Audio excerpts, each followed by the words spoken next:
Oke, Assalamualaikum warahmatullahi wabarakatuh. Selamat pagi teman-teman semuanya, dan selamat siang teman-teman semuanya, dan selamat malam teman-teman semuanya. Di sini saya akan berbagi cara menganalisis peta geologi dengan bentuk lahan struktural.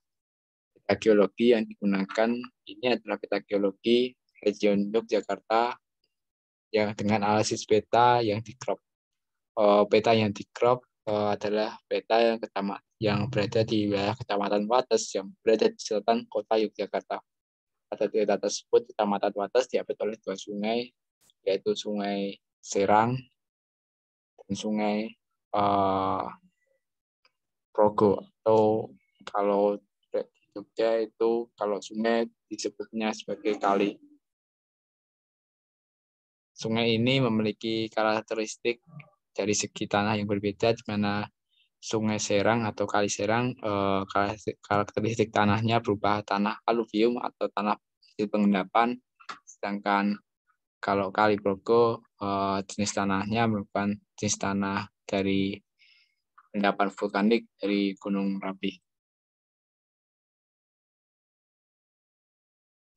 Daerah Wates memiliki topografi yang berbeda yang dapat dianalisis pada peta geologi ini, yaitu bisa dianalisis dari segi simbol-simbol geologi seperti simbol sinklinal dan antiklinal. Merupakan simbol sinklinal dan antiklinal.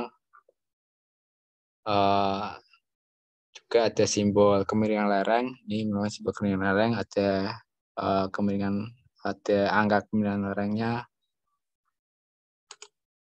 Kemudian ada simbol sesar, ini ada UD. Ini simbol sesar di bagian pojok. Selain simbol struktural, juga terdapat simbol jenis batuan. Jenis batuan ya dengan warna yang berbeda. Di sini ada simbol dengan warna biru hijau, ya. Ini merupakan simbol batuan formasi Wonosari. Ini kemudian ini yang pink merupakan simbol batuan hasil pengendapan vulkanik dari Gunung Merapi, dan ada simbol warna putih kuningan, ini merupakan simbol jenis tanah aluvium atau tanah hasil pengendapan dari material sungai atau danau.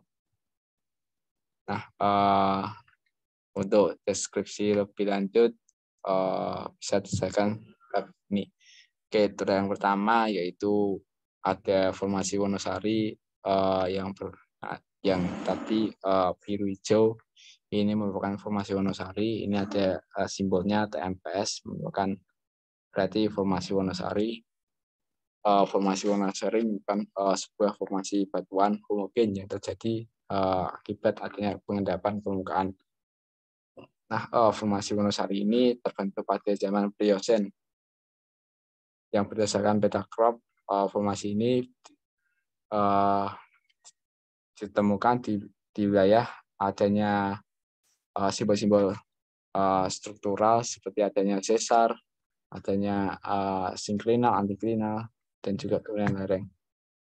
Hal ini, daerah Wonosari ini merupakan daerah batuan kapur karbonat, ya, yang sesuai dengan karakteristik dari wilayah Gunung Kidul, yaitu daerah batuan kars kapur. Ini dan batuan kars kapur ini pada peta geologi terdapat simbol bentuk struktural. Hal ini menunjukkan bahwa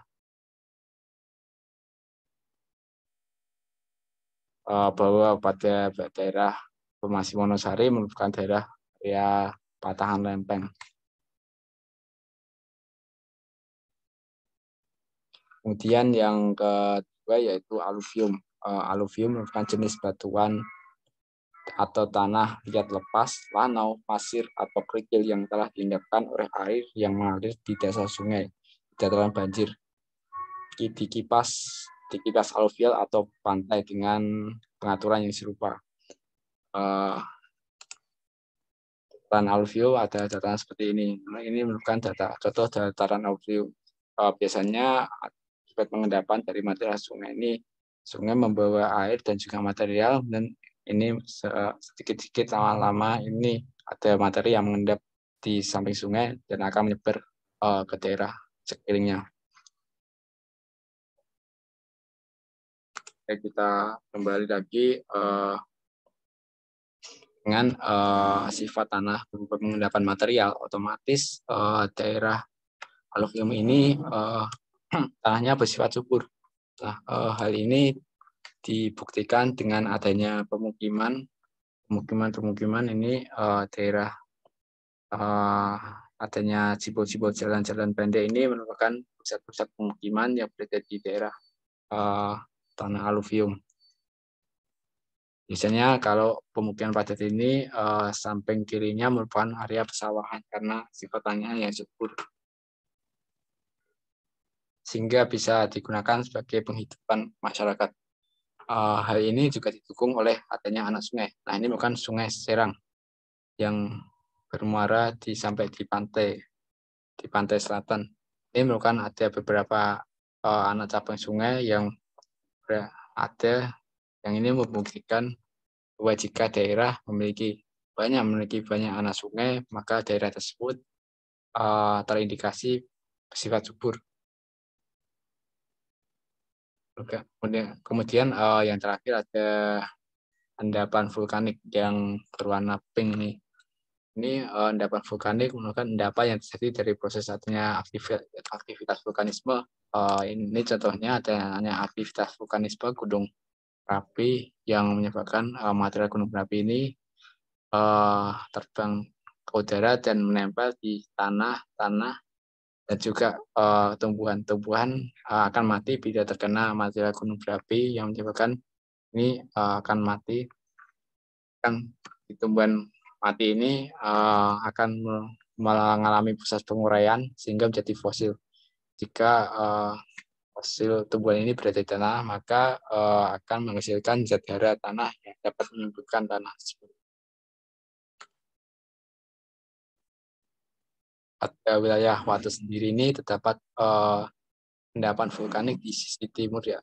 Sisi timur juga ada namun sedikit di sisi timur endapan dan juga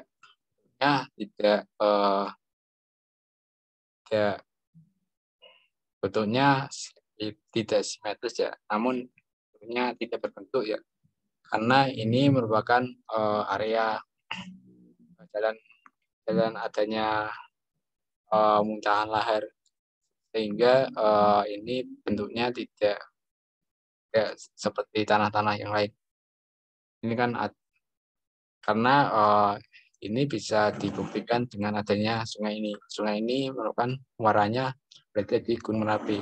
Sungai ini membawa material yaitu lahar dingin yang akhirnya mengendap di sisi samping sungai sehingga membentuk endapan vulkanik tadi.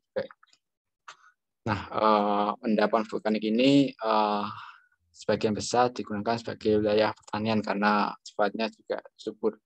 Namun sedikit sekali adanya pemukiman karena pemukiman berada di daerah, tidak ada pemukiman di daerah rawan bencana gunung berapi, sehingga untuk mengantisipasi adanya korban maka terdapat zona larangan untuk membangun pemukiman di daerah alur lahar dingin dan juga alur adanya muntahan material dari Gunung Merapi. Ada zona yang sama. Oke, itu aja yang sedikit analisis dari beta geologi yang dapat saya sampaikan. Kurang lebihnya mohon maaf. Wassalamualaikum warahmatullahi wabarakatuh.